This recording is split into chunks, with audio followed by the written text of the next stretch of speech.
આગળ વધીએ. આઈસીઆઈસીઆઈ સિક્યુરિટીઝના ડીલિસ્ટિંગને મંજૂરી મળી ગઈ છે. હવે આઈસીઆઈસીઆઈ સિક્યુરિટીઝને આઈસીઆઈસીઆઈ બેંકમાં મર્જર કરવામાં આવશે. શું છે વધુ વિગતો જાણીએ સહયોગી ચાંદની શુક્લા પાસેથી. ચાંદની, જણાવો શું છે વિગતો?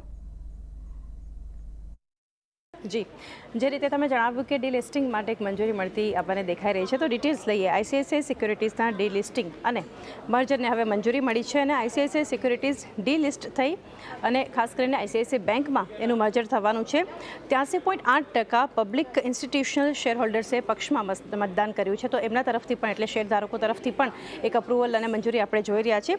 એની સામે 32% public non institutional share holders જે છે તો એ પક્ષમાં મતદાન કર્યું છે. કારણ જેનું કે મોટી સંસ્થાઓ સાથે હોલ્ડિંગ હોવાને કારણે આ પ્રસ્તાવને મંજૂરી શેર હોલ્ડર્સ દ્વારા આપવામાં આવી છે ખાસ કરીને. અને સ્વેપ રેશિયો જોઈએ આઈસીઆઈસીઆઈ સિક્યુરિટીઝનો, તો 100 શેર્સ પર એટલે કે આઈસીઆઈસીઆઈ સિક્યુરિટીઝના 100 શેર્સ પર આઈસીઆઈસીઆઈ બેંકના 67 શેર્સ મળશે. આ ઉપરાંત જોઈએ ડીલિસ્ટિંગને જે મંજૂરી મળતી દેખાઈ રહી છે, છેલ્લા બંધ ભાવના 2% ડિસ્કાઉન્ટ પર કંપનીને વેલ્યુ જે છે એ નિર્ધારિત કરવામાં આવી છે. તો એને લીધે એક ફોકસ ખાસ બનતું દેખાઈ રહ્યું છે, તો એના પર પણ ખાસ આપણે એક નજર રાખીશું. જી,